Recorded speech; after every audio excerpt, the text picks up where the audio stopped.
नमस्कार प्यारे बच्चों, आज हम पढ़ेंगे कक्षा 9 का पाठ चतुर्थ है विद्या भ्रांति सद्गुणा।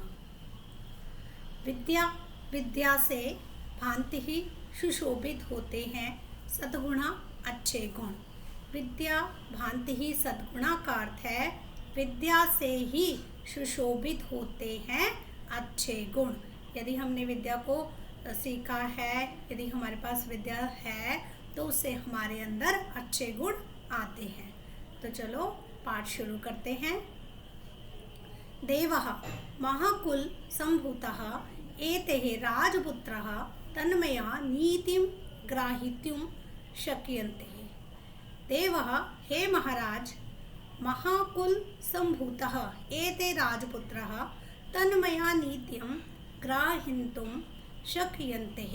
ये राजकुमार महान कुल में उत्पन्न हैं, अतः मैं इन्हें नीति सिखा सकता हूँ। यहाँ पे देखो, आप चित्र में देख रहे हैं, यहाँ पे एक ब्राह्मण है, वो राजा से ऐसे अनुरोध कर रहे हैं कि हे महाराज, ये राजकुमार महान कुल में उत्पन्न हैं, अतः मैं इन्हें नीति सिखा सकता हूँ। तो सबसे पहले हम संवाद पढ़ेंगे। संवाद इस तरह से है, इसमें दो पात्र हैं, एक मालविका एक सुकुमारः। मालविका: भो सुकुमारः किमर्थः चिन्त्यः असि। मालविका कहती है, हे सुकुमार, तुम परेशान क्यों हो। सुकुमार: मम अनुजस्य है पठने रुचि न अस्ति। सुकुमार कहता है, मेरे छोटे भाई की, अनुज है मतलब छोटा भाई, मेरे छोटे भाई की पढ़ने में रुचि, जिसे हम इंटरेस्ट भी बोलते हैं इंग्लिश में, नहीं है।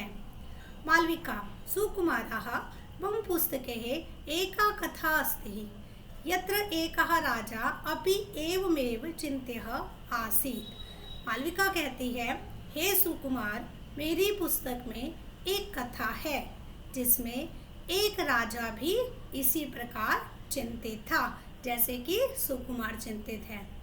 मालविका: सुकुमारः सत्यं किं कृतं तथा तेन राज्ञः। सुकुमार कहता है, सच, तब उस राजा ने क्या किया, आश्चर्य पूर्वक उससे पूछता है। मालविका: तथा राज्ञः एक विद्वानः आहूतः सः सुरोचकाभिः कथाभिः राजपुत्रान् नीतिशास्त्रम् अपाठयत्। तासां कथानां संग्रहः अपि विद्यते। मालविका कहती है, तब राजा ने एक विद्वान को बुलाया। उसने अत्यंत मनोरंजक कथाओं के द्वारा राजपुत्रों को नीति शास्त्र, जिसे कि इंग्लिश में हम एथिक्स भी बोलते हैं, पढ़ाया। उन कथाओं का संग्रह भी विद्यमान है। कथाएं मतलब उनसे रिलेटेड स्टोरी, संग्रह मतलब कलेक्शन, विद्यमान है मतलब उनके पास है। सुकुमारः आश्चर्यं किम नाम तत्पुस्तकम्। सुकुमार आश्चर्य से उस पुस्तक का क्या नाम है, उस पुस्तक का नाम जानना चाहता है। मालविका: तस्य नाम हितोपदेशः तस्य प्रारंभे एवं इदं वर्णितं यत् विद्यं बिना मनुष्यस्य जीवनं व्यर्थम्। मालविका बताती है कि उसका नाम है हितोपदेश। उसके आरंभ में ही यह बताया गया है कि विद्या के बिना मनुष्य का जीवन व्यर्थ है। इसका अर्थ आप अच्छे से समझ गए होंगे कि जिसके पास विद्या नहीं है उसका जीवन व्यर्थ है। सुकुमारः पठनीयं तत्पुस्तकम्। सुकुमार आगे कहता है, वह पुस्तक पढ़नी चाहिए। मालविका: मया सह आगच्छ अदेव अस्माकम् आचार्य तां कथां पठयिष्यति। मालविका उसे बोलती है कि मेरे साथ आओ, आज ही हमारे गुरुजी उस कथा को पढ़ाएंगे। सुकुमारः मम एतत् सौभाग्यं पठामः तावतः पठामः। सुकुमार कहता है, यह मेरा सौभाग्य है, सौभाग्य मतलब गुड लक है, तो पाठ पढ़ते हैं। बच्चों, पाठ को शुरू करने से पहले आपसे निवेदन है कि इस चैनल को सब्सक्राइब कीजिएगा, लाइक कीजिएगा, ताकि मैं आपके लिए बहुत अच्छे अच्छे और वीडियो बना के लाऊं, जिससे आपको भी विद्या का ज्ञान आसानी से मिल सके। मेरी हमेशा यही कोशिश रहेगी कि मैं आपको अच्छे से पढ़ाऊं और आप आसानी से चीज़ों को सीख पाएँ। तो पाठ इस तरीके से है। असित भागीरथी तीरे पाटलिपुत्र नामधेयं नगरम् तत्र सर्वस्वामी गुणोपतः सुदर्शना नामः नरपतिः आसीत्। स भूपतिः एकदा पाठ्यमानं श्लोकद्वयं श्रुतवान्। भागीरथी का अर्थ होता है गंगा नदी। पहले गंगा नदी को भागीरथी भी बोला जाता है। भागीरथी का अर्थ है गंगा नदी। भागीरथी गंगा के किनारे पर पाटलिपुत्र पटना नाम का एक नगर था, जिसका नाम पटना है। उसे पहले पुराने समय में पाटलिपुत्र कहा जाता था। तत्र स्वामी गुणोपतः सुदर्शना नाम नरपति आसीत्। वहाँ स्वामी के सभी गुणों से युक्त सुदर्शन नाम का एक राजा था। स भूपतिः एकदा पठ्यमानं श्लोका श्रुतवान्। तो एक बार उस राजा ने किसी को पढ़ते हुए 2 श्लोक सुने। राजा ने किसी के मुख से वो श्लोक सुने। श्लोक क्या थे? अनेक संशयोच्छेदिः परोक्षार्थस्य है दर्शकम् सर्वस्य लोचनं शास्त्रं यस्य नासत्यः एवं सः यौवनं धन संपत्तिः एवं प्रभुत्व विवेकतः एकमेव नायथः किमहु यत्र च तुष्टयम्। ये राजा ने श्लोक सुने। इन श्लोकों का अर्थ क्या है? अनेक संदेह को दूर करने वाला, अनेक संशयों शेधि परोक्षार्थस्य दर्शकम, अनेक संदेहों को, संदेह मीन्स डाउट, उनको दूर करने वाला, परोक्षार्थ से दर्शकम, परोक्ष के अर्थ को दिखाने वाला, सच्चाई को बताने वाला, शास्त्र सर्व सेहलोचनम शास्त्रम यस्य नासत्यद एवं सह, शास्त्र सबका नेत्र है। मतलब नॉलेज जो है वो सबका नेत्र है, जो हमें सच्चाई बताता है। जिसके पास शास्त्र रूपी नेत्र नहीं है, अर्थात जिसके पास विद्या का ज्ञान नहीं है, वह अंधा ही है। श्लोक में आगे राजा ने दूसरे श्लोक में क्या सुना? यौवनम धन संपत्तिः प्रभुत्व विवेकतः एकमेनार्थः किमहु यत्र चतुष्टयम्। इसमें राजा ने सुना दूसरे श्लोक में कि यौवन, धन संपदा, प्रभुता और अज्ञानता, इनमें से एक एक भी हो तो अनर्थ, बुरा करने वाली है। यदि हमारे पास यौवन है, धन संपदा है, प्रभुता है और अज्ञानता है, और हम अपने आप को दूसरों से बहुत महान समझते हैं, दूसरों को तुच्छ समझते हैं, तो ये हमारे अंदर एक बुराई का काम करती हैं, बैड इवल का काम करती हैं। अगर इनमें से एक गुण भी हमारे पास है तो ये हमारा बुरा करने वाली है। एकमेव नार्था किमहु यत्र चतुष्टयम्, किंतु जिनमें ये चारों ही हैं उसका क्या कहना, मतलब उसका अनर्थ होना संभव ही है। जिस व्यक्ति में ये चारों अवगुण हैं उसका अनर्थ होना संभव ही है। आत्ममनः पुत्राणाम अनधिगतः शास्त्रम नित्य मुन्मार्गम गामिनाम आचारहीनता उदिगमनः स राजा अचित्यत। वह शास्त्र को ना पढ़ने वाले, अब राजा ने जैसे ही ये श्लोक पढ़ा सुना, आत्म मनः पुत्रणाम अनगित शास्त्रणम नित्य मुन्मार्गन गामिन्याम आचारहीनतः उदिगमनः स राजा अचित्यत। वह राजा शास्त्र को ना पढ़ने वाले, प्रतिदिन कुमार्ग में चलने वाले, अपने लड़कों के बुरे आचरण से व्याकुल मन वाला होकर सोचने लगा।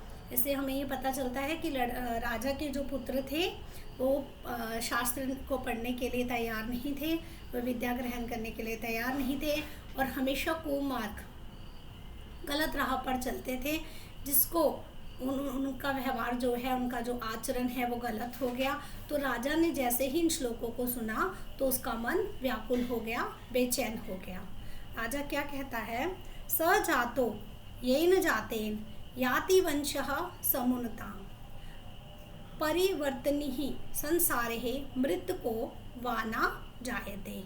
राजा ने जैसे ही अपने बच्चों की चिंता हुई तो वो एक श्लोक बोलते हैं, स जातो येन जातेन याति वंश समुन्नताम परिवर्तने संसारे मृतः को वाना जायते, कि जिसके पुत्र उत्पन्न होने से वंश की भली भांति उन्नति होती है, मतलब फैमिली की ग्रोथ होती है, ऐसा माना जाता है। बेटा होता है तो वह सच में उत्पन्न हुआ है, कि यदि आपके घर ऐसा बेटा हुआ है राजा के अनुसार कि जो आपकी फैमिली को ग्रोथ की तरफ लेके जाता है, गुडविल दिलवाता है, उन्नति की राह पर लेके जाता है, अच्छे गुणों से संपन्न है, तो आप मानो वो सच में उत्पन्न हुआ है।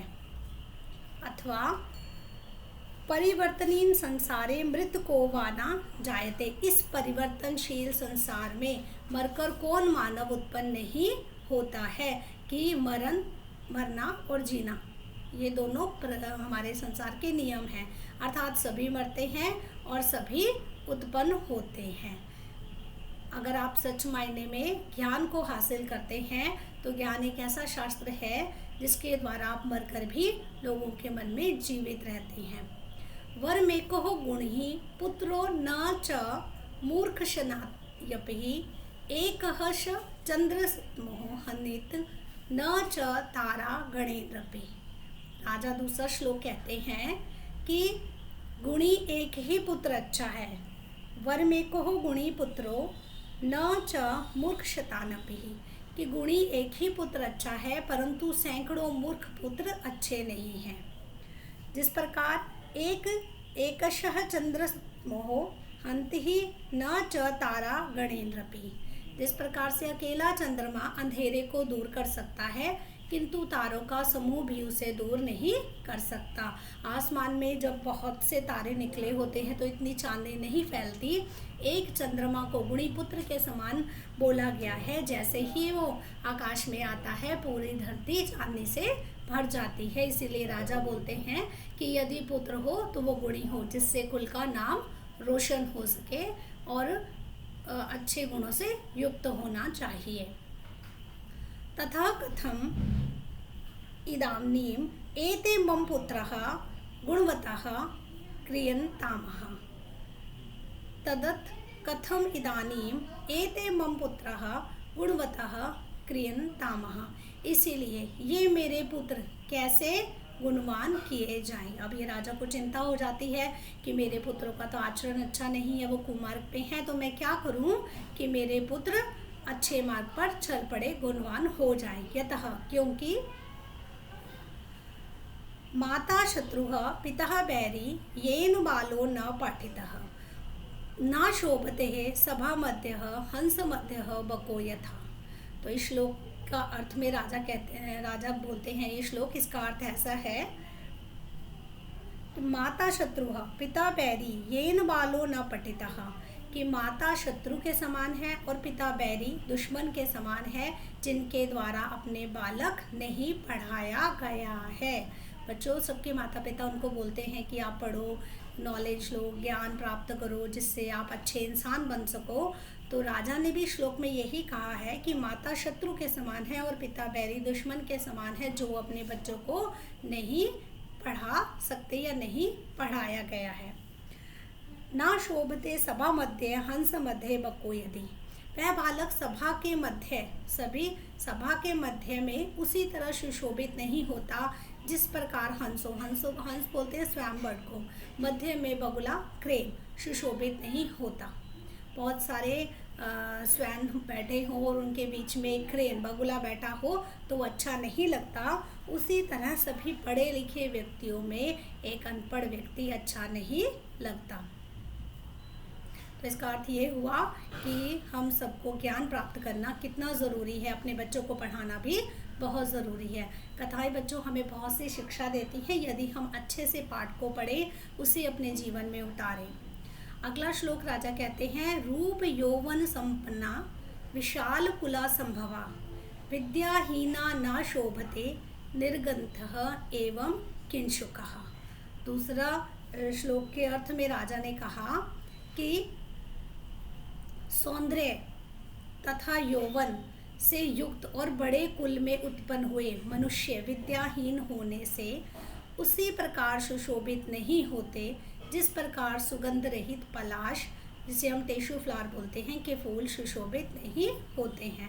इसे एक बार फिर से समझेंगे कि रूप यौवन संपन्नः विशाल कुल संभवः, कि यदि आप रूपवान हैं, बहुत सुंदर हैं, यंग हैं, यौवन से युक्त हैं और बहुत बड़े कुल फैमिली में पैदा हुए हैं, परंतु आप ऐसे मनुष्य हैं जो विद्याहीन हैं, जिसके पास एजुकेशन नहीं है, तो उसका उदाहरण देते हुए राजा क्या बोलते हैं, विद्याहीने ना शोभते निर्गंधः एवं किंशुकः, कि जिस प्रकार सुगंध रहित पलाश का फूल बहुत सुंदर होता है, लाल रंग का होता है, लेकिन कभी भी हम उसे अपने घर में सजावट के लिए उपयोग नहीं करते, क्योंकि वो सुगंध से रहित होता है, उसमें खुशबू नहीं होती है। इसी तरह से हम उसको अपने घर में नहीं लगाते। तो विद्याहीन मनुष्य को सुगंध रहित पलाश के फूल के समान बताया गया है। अत्रः तु देवं कारणे मतिः न उचितम्, अतः सर्वदा देवम् आलस्यं च विरह पुरुषार्थः विदेह। एतेः चिन्तयित्वा राजा पंडितसभा कारितवान्।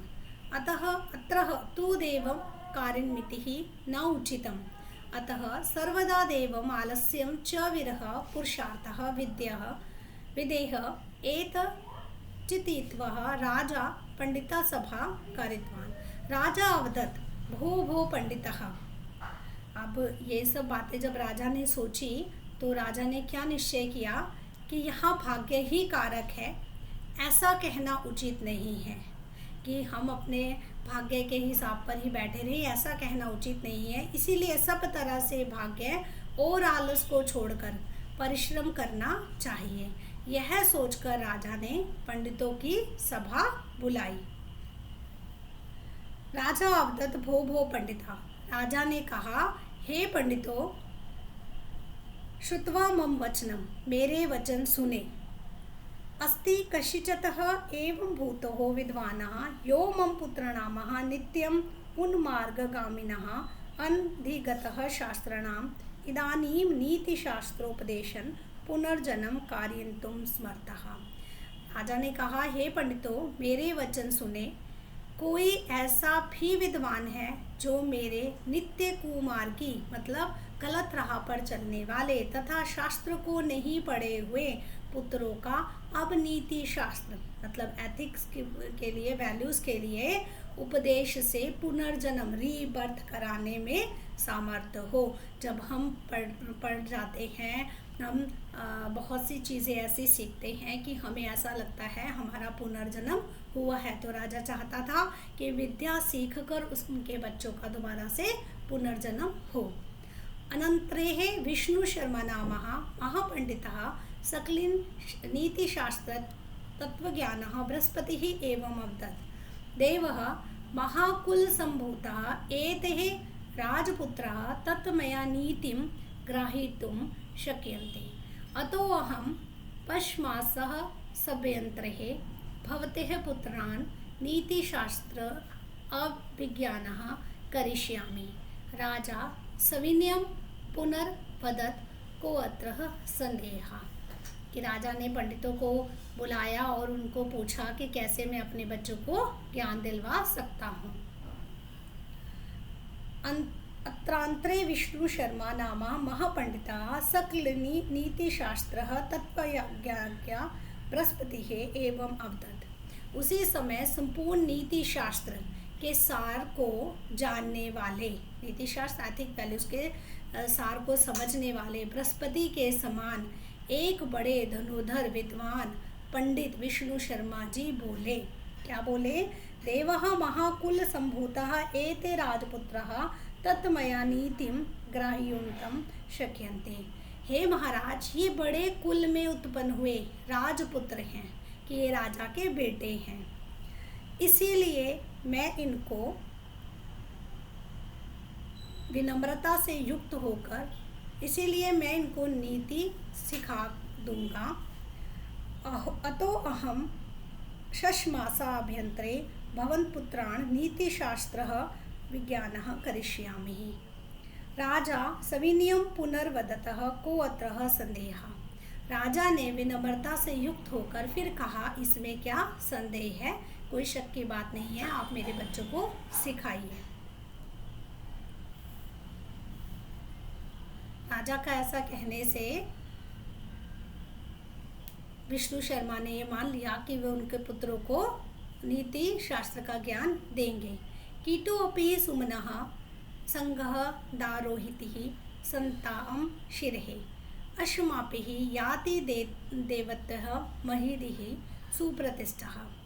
कीड़ा भी, कीटो अपि मतलब कीड़ा, पुष्पों के संग से सज्जनों के सिर पर पहुंच जाता है।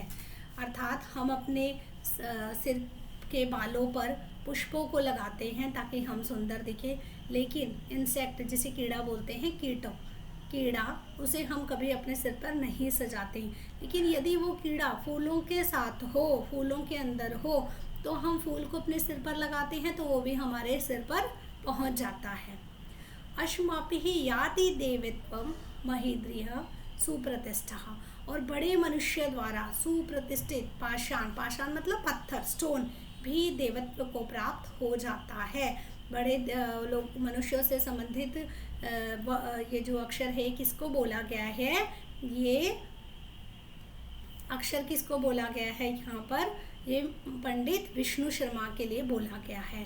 विष्णु शर्मा ने जिन बालकों को पढ़ाया उनको नीति शास्त्र का ज्ञान दिया।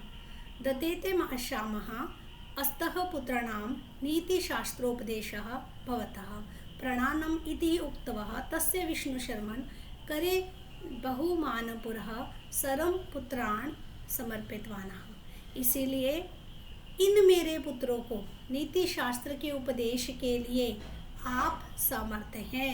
राजा कहते हैं विष्णु शर्मा को कि इसीलिए इन मेरे पुत्रों को नीति शास्त्र के ज्ञान देने के लिए, उपदेश देने के लिए आप समर्थ हैं।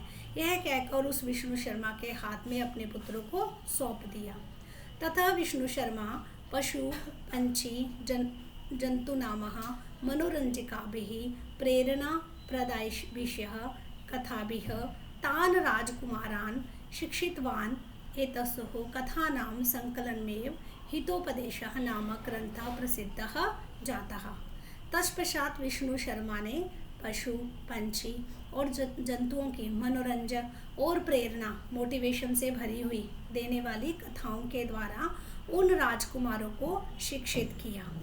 इन कथाओं का संकलन, कलेक्शन जिसे हम बोलते हैं, हितोपदेश नाम के ग्रंथ से प्रसिद्ध हो गया।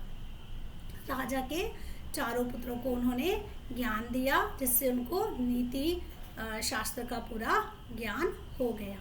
तो इस पाठ से संबंधित बच्चों कुछ संधि भी है, और संधि का एक प्लूरल फॉर्म होता है जिसे संध्या बोलते हैं, वो मैंने यहाँ लिखा हुआ है, आप अच्छे से इसको पढ़ सकते हैं।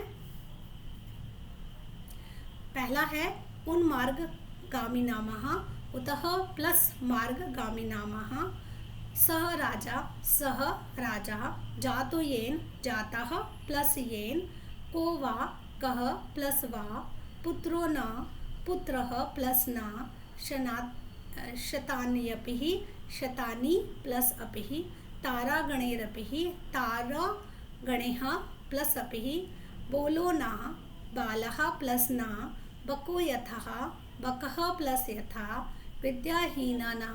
विद्याहीनः प्लस न निर्गतः इव निर्गतः प्लस इव कशिचतः कः प्लस चित्तः पुनर्जन्मः पुनः प्लस जन्म अनन्तरेः अनंत प्लस अंतरे कीटोः अपि कीटः प्लस अपि अश्मापिः अश्म प्लस अपिः। अगला प्रत्यय पढ़ेंगे हम। बच्चों, आपसे फिर से एक बार निवेदन है कि अगर आपने इस चैनल को सब्सक्राइब नहीं किया तो इसे सब्सक्राइब कर दीजिए।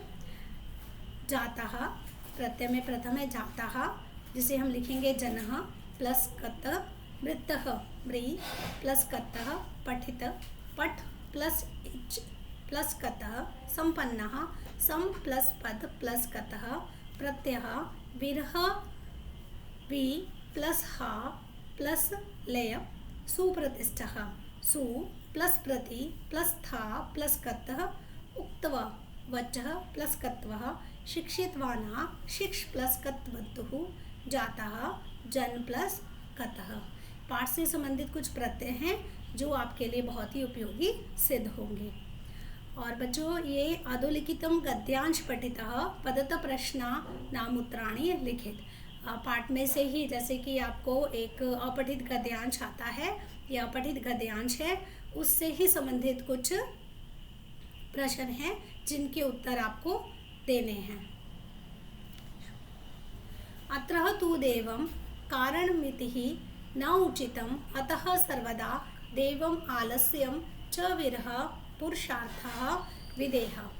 एतत् चिन्तयित्वा राजा पंडिता सभां कार्तवानः राजा उवाचः भो भो पंडितः श्रयुतां मम वचनम् अस्ति कशिचतः एवं भूतो विद्वानः यो मम पुत्राणः नित्यम् उन्मार्गगामिः अनधिगतशास्त्रम् इदानीं नीतिशास्त्रोपदेश पुनर्जन्म कारयितुं समर्थः।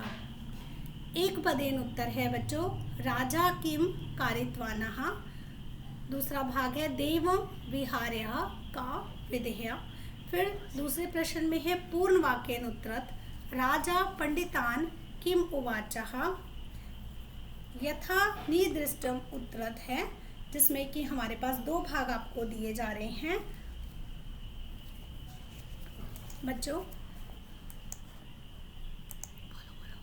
बच्चों अब हम जो ये अधोलिखितम गद्यांशम पठितः का प्रश्न उत्तर कर रहे हैं। जैसा कि आप देख रहे हैं, एक पदेन उत्तरत ए वन वर्ड में हमने आंसर देना है। राजा किम कारितवानः पंडितः सभाम, ये इसका उत्तर होगा।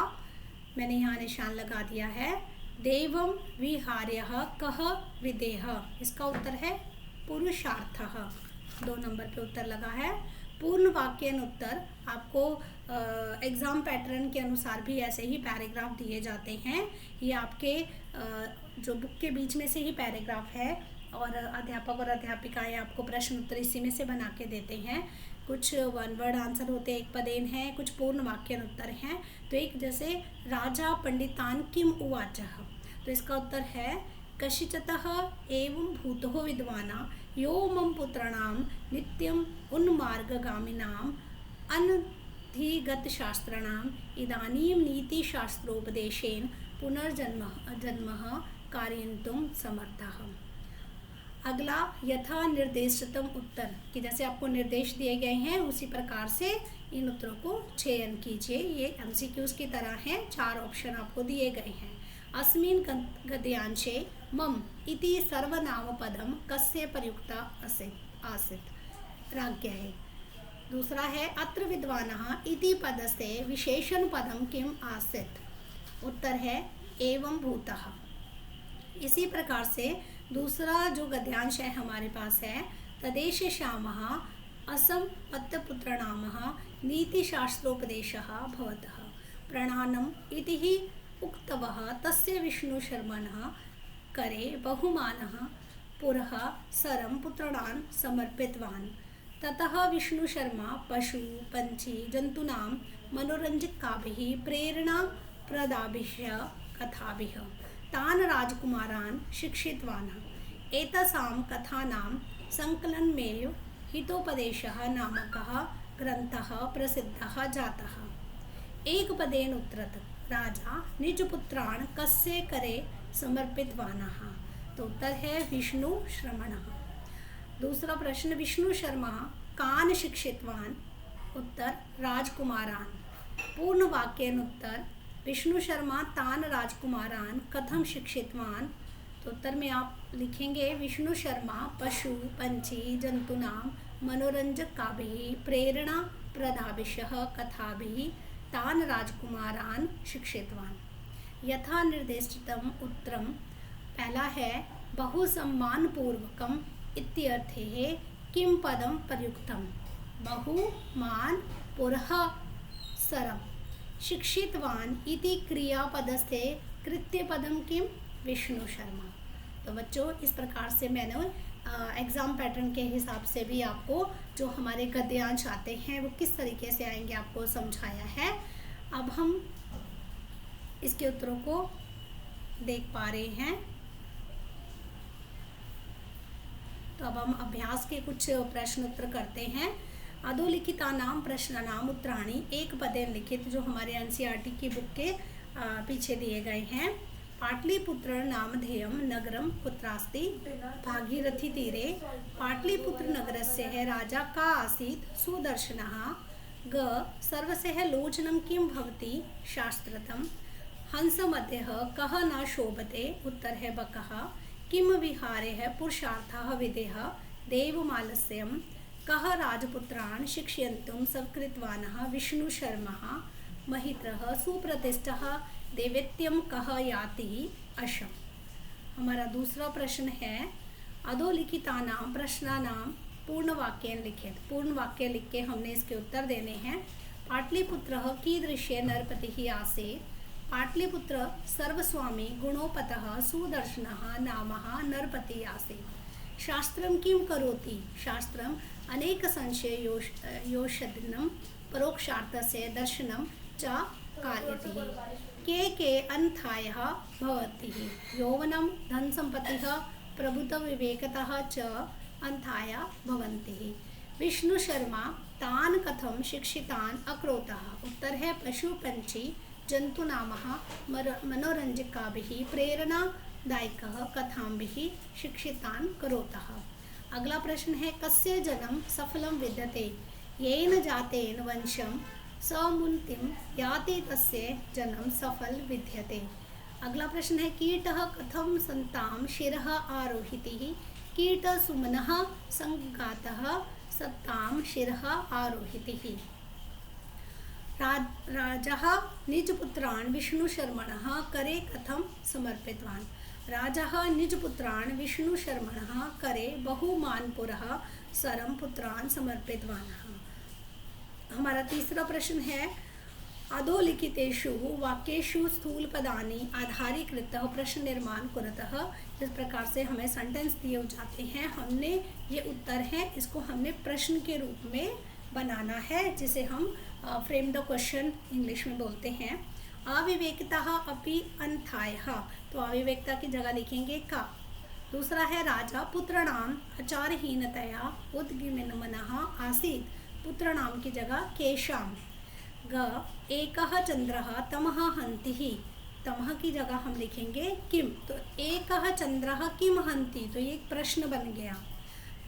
विद्याहीनः पुत्रः न शोभते, विद्याहीन की जगह अगर हम लिखते हैं के पुत्रः न शोभते, तो ये प्रश्न बन गया। मैंने यहाँ पर उत्तर लिखे हैं बच्चों, आपने पूरा सेंटेंस लिखना है। राजा पंडित सभा करितवानः, राजा का करितवानः। हितोपदेशः नीतिकथानामः संकलनमेवः, कः नीतिकथानां संकलनमेवः। विद्या बालकस्य पुनर्जन्म भवति, कया बालकस्य पुनर्जन्म भवति। चौथा प्रश्न है हमारा अधोलिखित प्रश्न नाम यथा निर्देशम उत्तर, जैसे कि हमने पहले पठित गद्यांश में किया था। तद कथम इदानीम एते मम पुत्राः गुणवतः क्रियन्ताम् अस्मिन् वाक्ये पुत्रः इति पदस्थे किम विशेषण प्रयुक्तम, तो उत्तर है एतेः। ख अत्रः तु देवं कार्यान्वितिः न उचितम्, अस्मिन् वाक्ये भाग्यम् इत्यर्थे किम पद प्रयुक्तम, उत्तर है देवम्। तत्र सर्व स्वामी गुणोपते सुदर्शनः नाम नरपतिः आसीत्, अस्मिन् वाक्ये किम क्रियापदम् आसीत्। ख अनन्तरः विष्णुशर्मा महापण्डितः सकलनीतिशास्त्र ज्ञात्वः बृहस्पतिः इवम् अवदत्, अत्र अवदत् इति क्रियापदस्थे किं कृत्यपदं प्रयुक्तं, तो उत्तर है विष्णुशर्मा। एकस्य चन्द्रस्य तमो हन्ति, अस्मिन् वाक्ये एक इति पदस्थे किं विशेषण पदं प्रयुक्तं, तो उत्तर है चंद्र। पांचवा प्रश्न है अधोलिखित शब्दानां प्रायः द्वयं प्रदत्त शब्दभ्यः चित्वा लिखित। कि जो भागीरथी के पर्यायवाची हैं या इन शब्दों के जो भी पर्यायवाची हैं उनको यहाँ पर लिखो। तो मैंने बच्चों यहाँ पे टिक लगा दिया है, आप इसको अपनी उत्तर पुस्तिका में लिख सकते हैं। भागीरथी गंगा जाह्नवी, नरपति भूपति नृपः, लोचनम नयनम आशिः, चंद्रः दिवाकरः निशापति, सुमनम प्रसूनम पुष्प। छठा प्रश्न है अधोलिखित पदानां समक्षम तत्विपरीतार्थक पद लिखत। विपरीत अर्थ जो है वो हमने इसके सामने लिखना है बच्चों। मैंने इसके यहाँ पर इसका जो जिससे विपरीत अर्थ है उसके लिए मैंने एक निशान लगा दिया है जो इस प्रकार से है। देखिए, यौवनम का वार्धक्यम, समुन्नीतम का अवनीत्यम, अनधिगत शास्त्रः का अधिगत शास्त्रः, उन्मार्गगामिनः का हमारे पास है सुमार्गगामिनः, तमः का है ज्योतिः, विद्वानः विद्वाना का मूर्खः, शत्रुः का है मित्र। सातवां प्रश्न है हमारा अधोलिखित पंक्तियों आयेषु शुद्धम आशयम इति चिन्ह कुरतः, कि जो इसमें से सही ऑप्शन है उस पर टिक का निशान लगाएं। सजातो येन जातेन याति वंश समुन्नीतम, उत्तर तीसरे पे हम टिक लगाएंगे। यस्य गुणे कर्मभिः च वंशः सर्वविधानम उन्नीतम करोति। ख है असित कशिचतः नीतिशास्त्रोपदेशेन पुनर्जन्म कारयितुं समर्थः, तो एक ऑप्शन पे टिक लगाएंगे। अत्रः क एवं भूतं विद्वानं यः नीतिशक्ष्यः मूर्खान् पुत्रान् व्यवहारे निपुणः कर्तुं शक्नोति।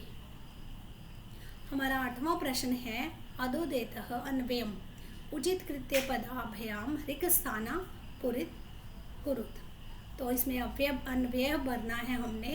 तो पहला जो है उसमें आएगा कीटः अपि सुमनः संगताः संतां शिरः आरोहितिः महितिं सुप्रतिष्ठितः अश्यम अपि देवता।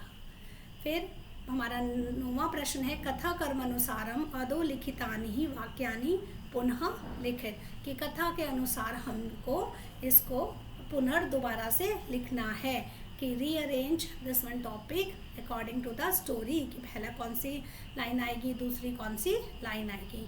तो पहला है हमारा भागीरथी तीरे पाटलिपुत्र नामधेयम नगरम आसीत्। दूसरा है पाटलिपुत्रे सुदर्शनः नाम सर्वगुणोपतः राजा आसीत्। तीसरा है राज्ञः पुत्रः अन्धिगतशास्त्रः नित्यमुन्मार्गः गामिनः आचार्यहीनाशयः आसन्। चौथा राजा पंडित सभा कारितवानः। पांचवा भो पंडितः किं कशिचतः विद्वानः आसीत् यः मम पुत्रान् शिक्षयितुं समर्थः। छठा विष्णु शर्मा महापंडितः सकलनी नीतिशास्त्रः ज्ञत्वः बृहस्पतिः एवं आसीत्। सातवां राजा निजपुत्रान् विष्णु शर्मणः करे समर्पित वानः। तो बच्चों इसी के साथ हमारा ये पाठ समाप्त होता है। धन्यवाद। और आपसे एक नम्र निवेदन है कि अगर आपको ये वीडियो पसंद आए तो इसे लाइक कीजिए, सब्सक्राइब कीजिए और अपने कमेंट के द्वारा बताइए कि आपको ये वीडियो कैसा लगा, ताकि मैं आपके लिए और नए वीडियो बनाकर लाऊं। धन्यवाद।